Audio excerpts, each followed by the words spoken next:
Hi, guys. Ako nga pala si Deborah. Ako ang inyong magiging counselor dito sa ating church retreat. I hope na marami kayong matutuhan sa ating mga sessions. Sige, guys, mag-break muna tayo ng 10-minute break. Then punta na lang kayo sa conference hall. Have fun, guys. Oh, wow! Mabuti naman at nandito si Deborah. Kilala mo ba siya? Oo naman. Anak siya ng pastor namin. Ah, ganun ba? Let's go. Pumunta na tayo sa conference hall, Hannah. Okay, tayo na. Bilasan na natin, Wes.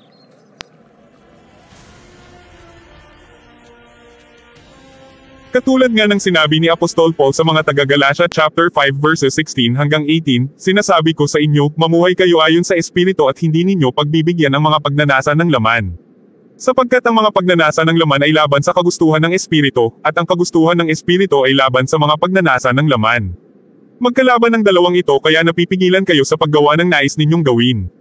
Amen. Amen. Glory to God! Excited na ako sa ginagawa ng Diyos sa ating church. Well, sana makatulong ang ating retreat sa relasyon ninyo sa Panginoon. Amen, Pastor Glenn. Amen to that.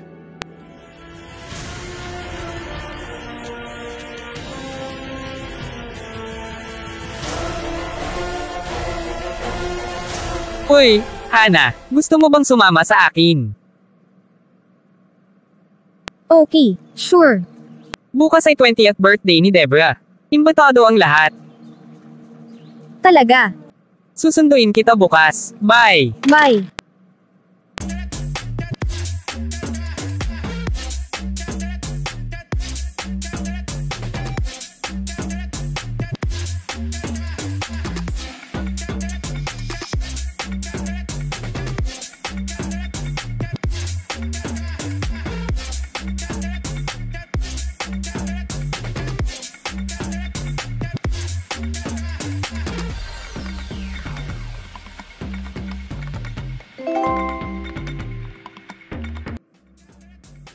Anong nangyayari dito, Wesley?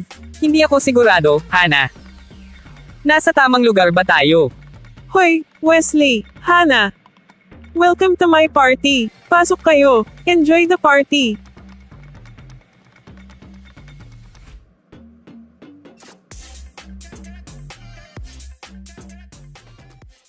Dito na lang tayo magstay sa balcony kung gusto mo. Tama ang naisip mo, Wesley.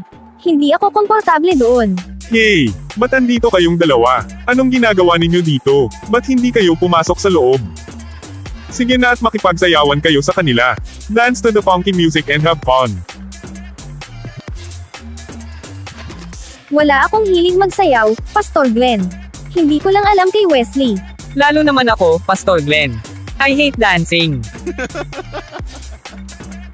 Seryoso, hindi nga.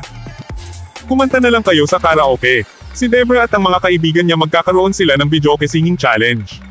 Sumali kayo. Hindi ako sure, Pastor Glenn. Well, kapag nagbago ang isip ninyo, pumasok na lang kayo sa loob para uminom ng alak at manigarilyo. I'm sure na 18 na kayo, di ba? Opo, pero, hindi po ako umiinom at naninigarilyo, Pastor. Ako rin po, Pastor Glenn. Okay. I gotcha. Pero kapag nagbago ang isip ninyo, pasok lang kayo sa loob, ayos ba?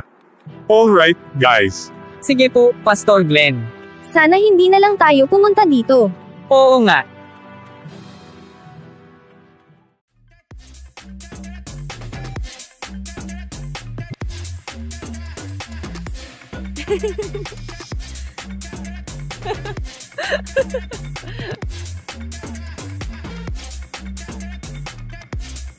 Yeah. I'm glad na nag-enjoy kayo sa party ng anak ko.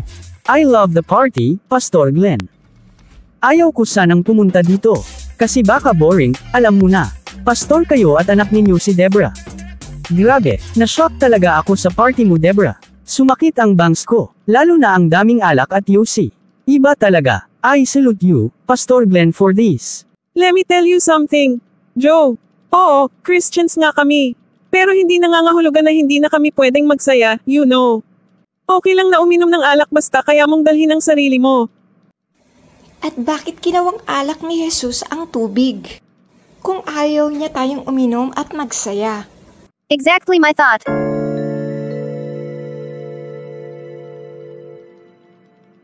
Alam niyo ba, ako lang ang Christian sa class ko.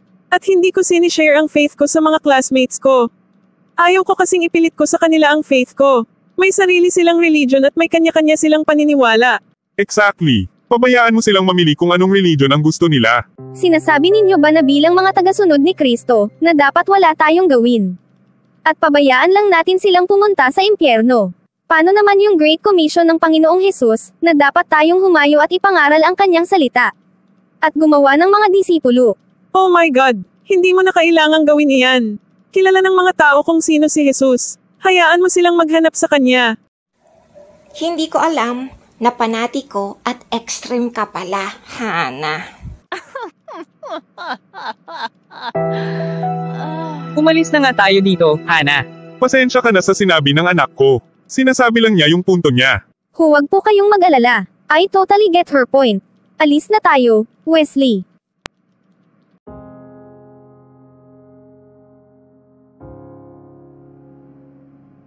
Alam ninyong lahat, na mission-oriented ang ating church.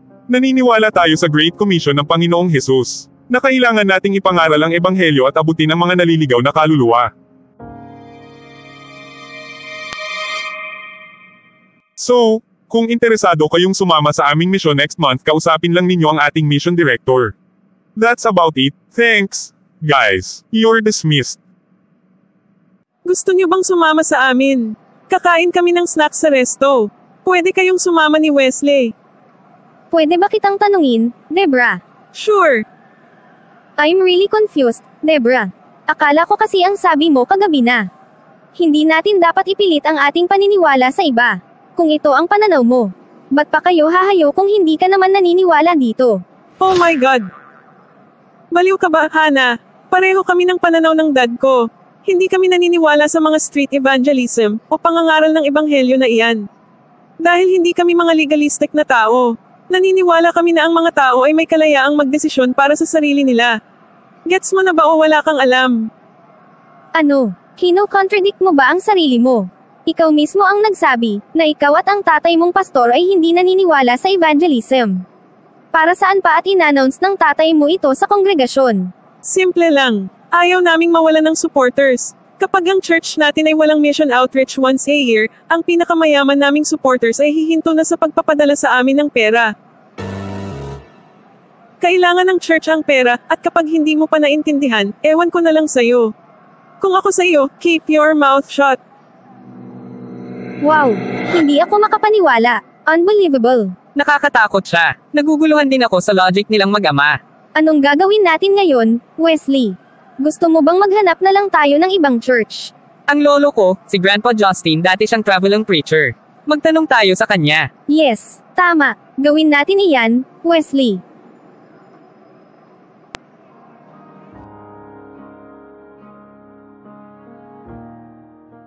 Huwag kayong malilito, Wesley at Hana. Maliwanag ang sinabi ni Jesus. Sa Matthew chapter 7 verses 16 hanggang 18, sinabi niya na, mag-ingat kayo sa mga huwad na propeta. Lumalapit sila sa inyo na parang tupa, ngunit ang totoo'y mababangis na asong gubat. Makikilala ninyo sila sa kanilang mga gawa. Mapipitas ba ang uba sa puno ng dawag, o ang igo sa matitinak na halaman? Mabuti ang bunga ng mabuting puno, subalit masama ang bunga ng masamang puno. Tanungin ninyo ang inyong mga sarili, ano bang klaseng buhay meron sila? Isinapamumuhay ba nila ang kanilang ipinapangaral? Ito ang mga bagay na dapat ninyong bantayan. Hindi mahalaga kung magaling silang magsalita. Alalahanin ninyo, mga apo, na hindi lahat ng mga tao sa church ay totoong Kristiyano. Hindi lahat ng tumatawag ng Panginoon, Panginoon, ay makakapasok sa langit. Tama ka po, Grandpa Justin. Maraming mga Christians daw sa paligid natin. At alam din nila ang salita ng Diyos, kumakanta din sila ng worship songs, at uma-attend sa ating church. Kailangan nating maging committed sa Diyos. Hindi kalahating puso o 50-50 Christians lang. Tandaan ninyo, mga apo, madali lang makilala kung sino ang totoo o huwad na Kristiyano. Tingnan nyo lang ang uri ng kanilang pamumuhay. Sabi nga ng Panginoong Hesus na mag-ingat tayo sa mga bulang guro. Makikilala natin sila sa pamamagitan ng kanilang mga buhay. Kaya nga, mag-ingat kayo kung sino ang sinusundan ninyo. Unang Timoteo, Kabanatang 4 Talatang 4. Maliwanag ang sinasabi ng Espiritu na sa mga huling araw ay tatalikuran ng ilan ang pananampalataya. Susunod sila sa mga mapanlinlang na espiritu at sa mga katuruan ng mga demonyo. Kaya nga, maging maingat tayo at matuto tayong unawain natin ang panahon. Panghawakan natin ang ating pananampalataya. Dahil siya na nangako sa atin ay tapat. Youth on the Rock. Jesus is the rock. For young people and old alike. Please like, share, and subscribe to our channel.